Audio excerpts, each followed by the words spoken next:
qubee suknaa mataa gubbaa qabdu waliin yoo dubbachiiftuun qubee arabaa gabaabduun dummaan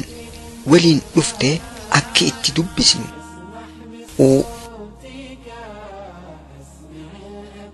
ub ut us uj ud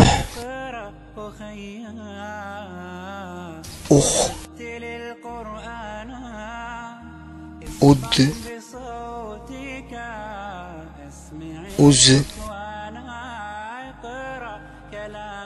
ur uz us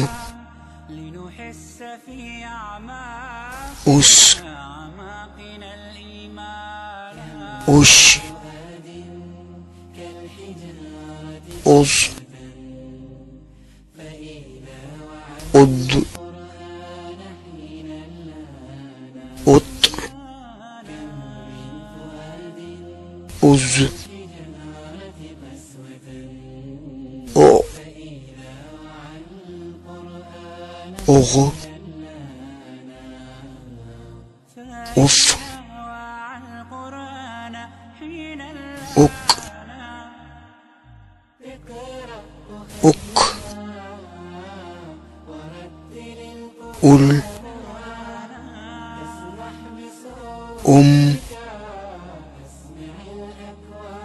un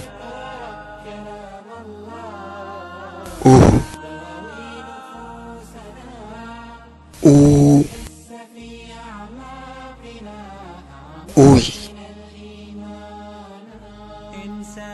jenneeti dubbisna mee ammaas waliin takka irra deebinee halaallu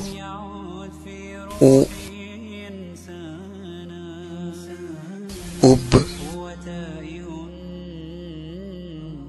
ut us uj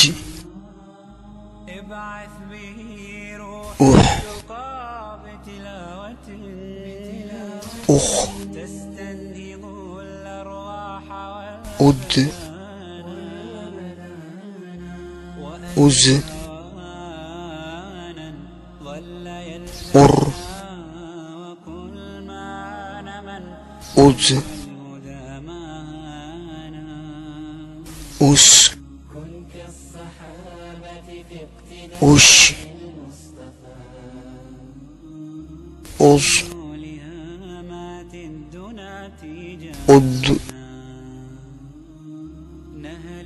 ut uz o ugh uf uk uk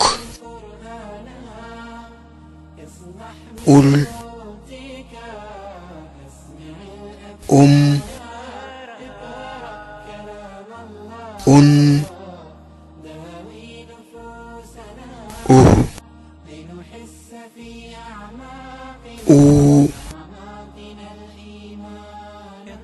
uy egaa dubbachiiftuu gabaabduun fi uun wanni qubee gama duraatiin dhufteef sababaa dubbachiiftuun arabaa gabaabduun fataa kisraa fi dummaan qubee suknaa qabdu duraan argamaniif yookaan qubee suknaa qabdu duraan qubee jirtuu gubbaarraan yookaan gama jalaatiin waan argamaniif ta'uu kan ibsituudha.